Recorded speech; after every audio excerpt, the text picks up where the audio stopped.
Welcome to Telangana వెలుగు. మనం చూస్తున్నాం ఈ మధ్య కాలంలో ప్రతిరోజు గురుకులాలలో ఫుడ్ పాయిజన్, అలాగే చిన్న పిల్లల అవస్థత ప్రతిరోజు ఈ వార్తను చూస్తున్నాం. మరి కాంగ్రెస్ ప్రభుత్వం వచ్చిన తర్వాత ఇంకెన్ని ఘోరాలు చూడాలో అని చెప్పేసి బీఆర్ఎస్ నేతలు ట్వీట్లు చేస్తున్నారు. మళ్ళీ ఆ మాత్రం గురుకులాలు కూడా మెయింటైన్ చేయని వారు రేపు రాష్ట్రాన్ని చేస్తారు, ఇంటిగ్రేటెడ్ స్కూళ్ళలో ఏం డెవలప్ చేస్తారని చెప్పేసి కూడా అంటున్నారు. ఇదే అంశంపైన మాట్లాడడానికి మానవరాయ్ గారు ఉన్నారు. మానవరాయ్ గారు, ఏది మరి పసిపిల్లలు గురుకులాలలో రోజు అవసరం పడుతుంటే మీరు మాత్రం హాయిగా ఉన్నారు అని చెప్పేసి కూడా చెప్తున్నారు. ఏంటి అసలు మీకు అడ్మినిస్ట్రేషన్ తెలియట్లేదా? ఏం జరుగుతుంది ఇక్కడ ఉండేది? దాదాపు 70 ఏళ్ళు పాలించిన కాంగ్రెస్ పార్టీకి పరిపాలన తెలవదా?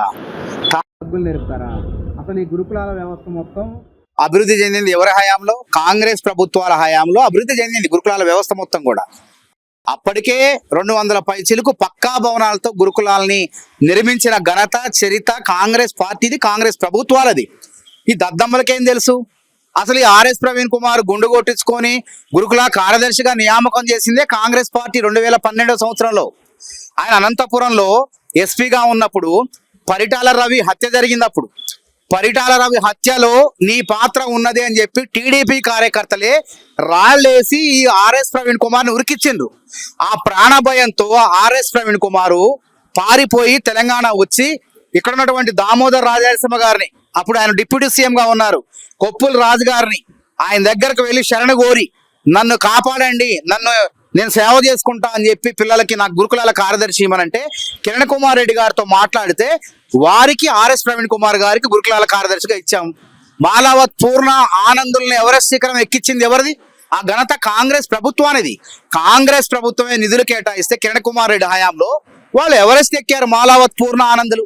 ఆ ఘనత అంతలోకి ప్రభుత్వం మారిపోయేసరికి కాంగ్రెస్ ప్రభుత్వం పోయి బీఆర్ఎస్ ప్రభుత్వం రాగానే ఎమ్మటే రంగులు మార్చేసిండు ఆర్ఎస్ ప్రవీణ్ కుమార్. కేసీఆర్ భజన చేసి ఇది కేసీఆర్ గంట అని చెప్పుకున్నాడు. కాబట్టి గురుకులాల్లో ఆర్ఎస్ ప్రవీణ్ కుమార్ ఉన్నప్పుడే అనేక అరాచకాలు, అక్రమాలు, అవినీతి జరిగింది. ఈ అక్రమాలు అవినీతిపై నేను లోకాయుక్తలో 2017లో ఫిర్యాదు చేసిన. నేను కాంగ్రెస్ ప్రభుత్వాన్ని, ముఖ్యమంత్రి రేవంత్ రెడ్డి గారిని ఒకటే కోరుతున్నా, ఆర్ఎస్ ప్రవీణ్ కుమార్ చేసిన అక్రమాలు ఆధారాలతో సహా రుజువులతో సహా ఉన్నాయి. ఎటువంటి ఆర్థిక శాఖ అనుమతులు లేకుండా తనకు నచ్చిన వాళ్ళని ఉద్యోగాల్లో పెట్టుకున్నాడు, రూల్ ఆఫ్ రిజర్వేషన్ పాటించకుండా. దీనిపైన విచారణ జరపండి. దొంగెవరో దొరెవరో తెలిసిపోద్ది. అంటే ఇంకా సంవత్సరం అవుతుంది కదా ఇప్పటి వరకు. అవును, నేను అదే అంటున్నా. అనే కాదు, ఇప్పుడు అది చాలా మంది తెలియదు కదా. ఈయన హయాంలోనే ఎంతో మంది విద్యార్థినులు, అమ్మాయిలు, అబ్బాయిలు, గురుకుల పాఠశాల పిల్లలు అనేక అఘాయిత్యాలకు గురయ్యారు. అదే విధంగా ఎంతో మంది చనిపోయారు. పక్కా భవనాలు నిర్మించలేదు. పక్కా భవనాలు నిర్మించకుండా బీఆర్ఎస్ నాయకుల అద్దె భవనాల్లో గురుకులాలు కొనసాగించారు. వేలాది కోట్ల రూపాయల అద్దె, గురుకులాల అద్దె మొత్తం కూడా గవర్నమెంట్ మొత్తం కూడా బీఆర్ఎస్ నాయకులు చెల్లిస్తుంది ఇప్పటి వరకు. నేనేమంటా, అందుకే కాంగ్రెస్ ప్రభుత్వం ఏం చేసింది, సమీకృత గురుకులాలని చెప్పేసి అన్ని గురుకులాలని ఒక నియోజకవర్గంలో తీసుకొచ్చేసి విశాలమైనటువంటి క్రీడా ప్రాంగణంలో భవనాలు కట్టి ఒక పచ్చని వాతావరణంలో విద్యార్థులకు చదువు చెప్తారంటే వీళ్ళ అద్దె భవనాలు పోతానే కదా, వీళ్ళ యొక్క వచ్చే డబ్బులన్నీ కూడా పోతానే. కాబట్టి భయపడి ఈ విధంగా మరి గురుకులాల పేరుతో విద్యార్థులు అస్వస్థకు గురవుతున్నారు, అని చెప్పేసి దొంగ నాటకాలు ఆడుతున్నారు వీళ్ళు. ఇంకో విషయం చెప్పాలంటే ఆర్ఎస్ ప్రవీణ్ కుమార్ గురుకులాల్లో ఉన్న వాళ్ళు వంట గదుల్లో ఉన్నారు. అసిస్టెంట్ కేర్ టేకర్లుగా ఆర్ఎస్ ప్రవీణ్ కుమార్ మనుషులే పిల్లలు తినే ఆహారం లేదో కలుపుతున్నారు. అందుకే వాళ్ళు కలుషిత ఆహారానికి గురై అనారోగ్యం పాలవుతున్నారు. ఇందులో రాజకీయ కుట్ర ఉంది.